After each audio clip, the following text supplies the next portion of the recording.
Bonjour à tous, bonjour à toutes.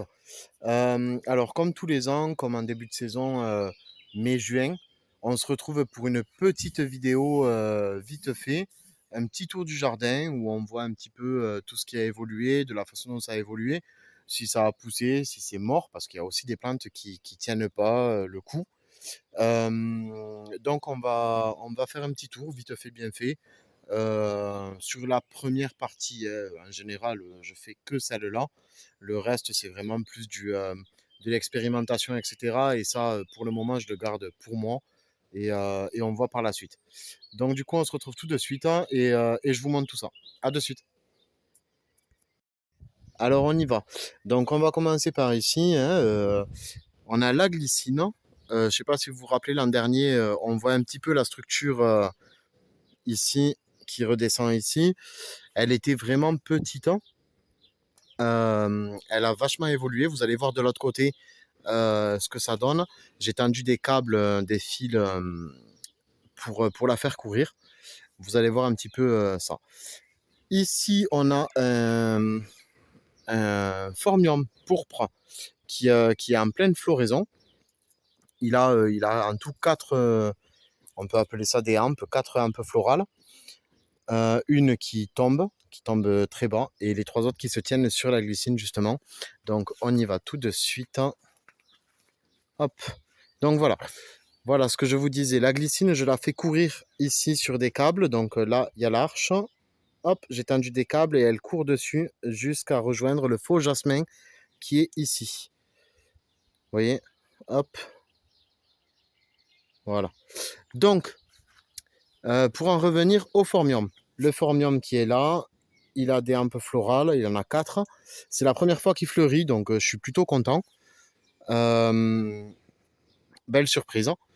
On a la canne de Provence ici. Donc, comme on le voit, hein, certaines tiges repartent de l'an dernier et d'autres qui sont beaucoup plus blanches, par ici, là, ici, ici. C'est des nouvelles tiges de cette année. Des cannas au milieu, des hémérocales. On a mince, excusez-moi, j'ai un trou là. Pourtant, c'est facile, hein. De l'agapante, pardon. Du cnifofia, des bananiers, de nouveau des cannas. Hibiscus des marais et mérocale. Donc, du coup, on repasse ici. Donc là, vous voyez, la glycine commence à arriver à son terme, hein. Là, on ne le voit pas trop, elle est encore un peu loin. Mais sur celle-ci, par exemple, il ne lui reste pas grand-chose pour arriver de l'autre côté. Alors, petit à petit, je coupe des cannes, des bambous que j'ai un peu partout. Et hop, vous voyez, elles sont pas du tout tenues, hein. Elles sont juste posées au sol. Et avec les interstices, je mets le fil qui maintient la branche, comme là. Hop, le fil qui maintient la branche pris entre deux, tout simplement. Et puis bon, après, petit à petit, elles arrivent de l'autre côté. Elles vont faire leur branche lignifiée comme là. Et puis bon, petit à petit, ça se rigidifiera tranquillement. Après, les branches qui sont comme ça, hop, je les fais rejoindre les unes aux autres. Enfin bon, voilà. Ça, on le suivra au fur et à mesure. Donc, on continue. Ici, ce massif-là, alors là, il y a eu beaucoup, beaucoup, beaucoup de changements. Mais énormément, parce que j'ai eu beaucoup de problèmes de nuisibles et notamment de rats. Donc, du coup, un petit bananier qui repart. En fait, il y avait le pied mère juste à côté, qui est mort. Et on a un rejet ici, donc je le laisse pousser. On a ici des départs d'Alpinia. Alpinia Zezenbert ou un truc comme ça, je ne sais plus comment ils appellent ça. Des cannas Picasso qui sont en train de repartir. Là, pareil, voilà ce que je vous disais, j'ai eu beaucoup de problèmes de nuisibles. Ça a été gratté un peu de partout. Encore du phormium. Ici, un albizia. Les colocasia qui sont en train de repartir. Donc, on passe là. Hibiscus, enfin, on va dire hibiscus rustique. Hop, le petit phénix qui a pris très mal, très mal. Vous voyez, il a pas aimé les gelées du mois dernier. Mais bon, ça va, il va s'en sortir.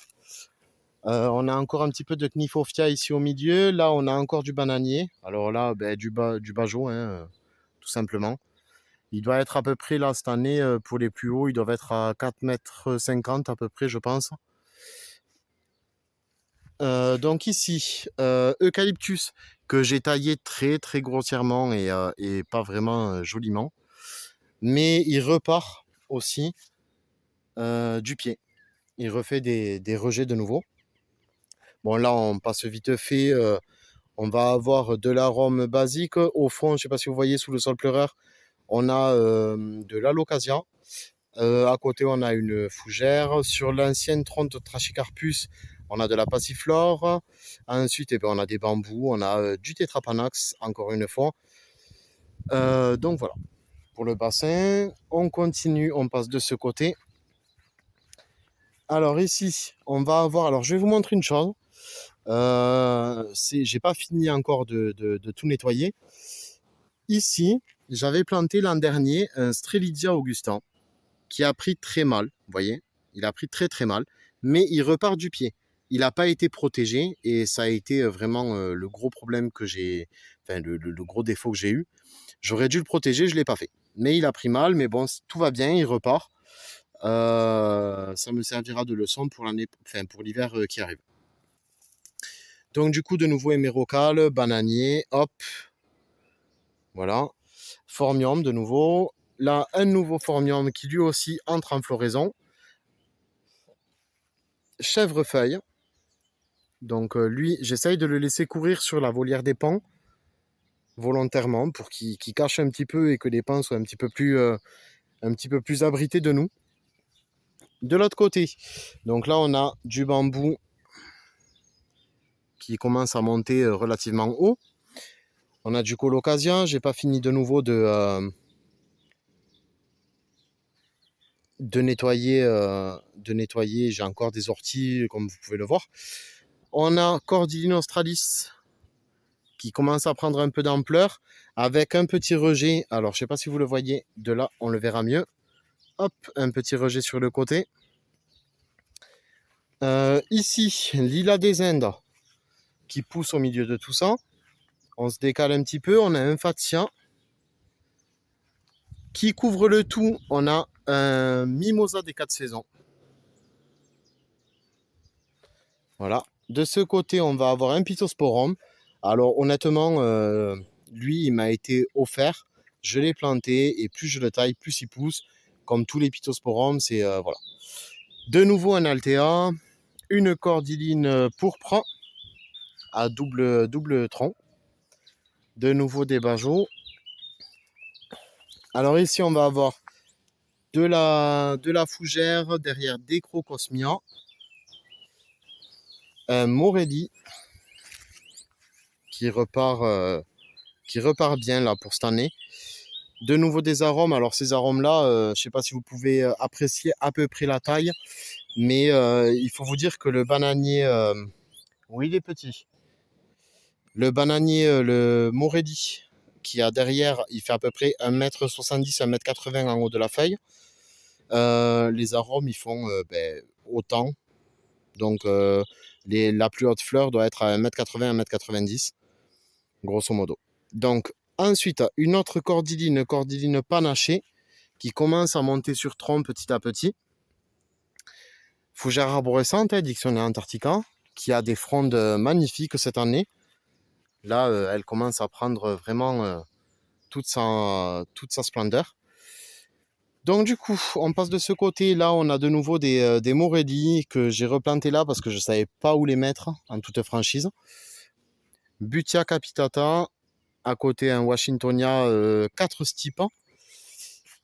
Alors, je vais vous montrer ça un petit peu de plus près. Hop, voilà. Donc, il a 4 troncs. Il y a le plus petit qui a pris mal là cet hiver, mais il est en train de repartir, vous voyez. Hop, là, il repart bien. Donc, tout va bien se passer. Hop là, je me décale. Ici, donc de nouveau, on a encore des bananiers. Alors ceux-là, par contre, ils sont à peu près, je pense, en haut des feuilles. La volière des grues couronnées que j'ai à côté est à 7,50 m de haut. Ceux-là sont beaucoup plus hauts. Donc je pense, à mon avis, qu'ils doivent être à pas loin de 8 mètres. Ici, on a du Colocasia Pink China, pardon. Knifofia. On a encore de... Alors là, ils ont pris, vous voyez, hop, ils ont pris un petit peu le soleil petit à petit. Et bon, là, ça commence à... Là, ça, c'est sorti il n'y a pas longtemps. Donc, ça veut dire que tout va bien, ça fait des rejets. Donc, tout se passe très bien. On a de la Locasia ici, de la Locasia Zebrina, juste ici, sous le Washingtonia. Ici, on a de l'acanthe aussi qui pousse. Donc voilà. On va faire un petit tour par ici. Donc là, on a encore du formium. Formium pourpre de ce côté-là. Mais alors celui-là, c'est vraiment le noir, noir, noir. Je ne sais pas si vous pouvez le voir. Hop, voilà. Il est vraiment très, très foncé. De nouveau, des bananiers. Une autre espèce de formium. Mais alors là, pour le coup, je ne me rappelle plus exactement le nom. C'est pas du formium d'hybridation, c'est la vraie variété trouvée en Nouvelle-Zélande. Ici, mince, je me rappelle plus non plus le nom.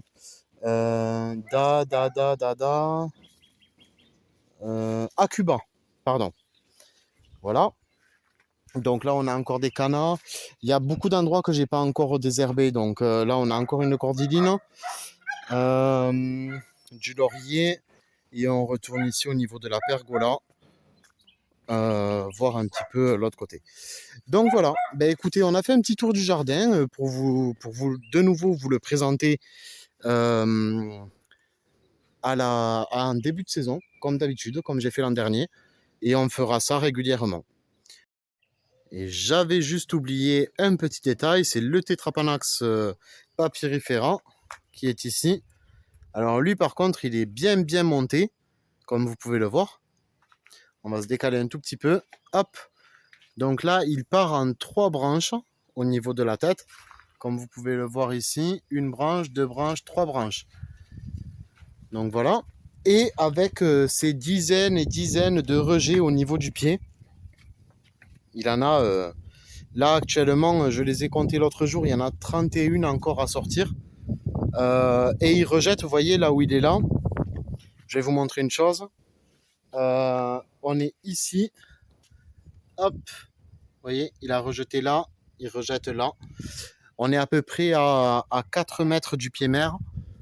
Donc du coup, ça peut rejeter relativement loin. Donc voilà. Donc voilà, on a fait notre petit tour du jardin, petit tour de début de saison. Comme d'habitude, surtout, n'hésitez pas à aimer, à commenter et à partager. Si vous avez des remarques, des réflexions ou autres, que ce soit en positif ou en négatif, c'est toujours bon à prendre. Il n'y a pas de mauvaises remarques, il n'y a pas de mauvaises questions. Il faut surtout pas hésiter. Ben écoutez, je vous fais des gros bisous et puis ben, je vous dis à bientôt. Ciao, ciao.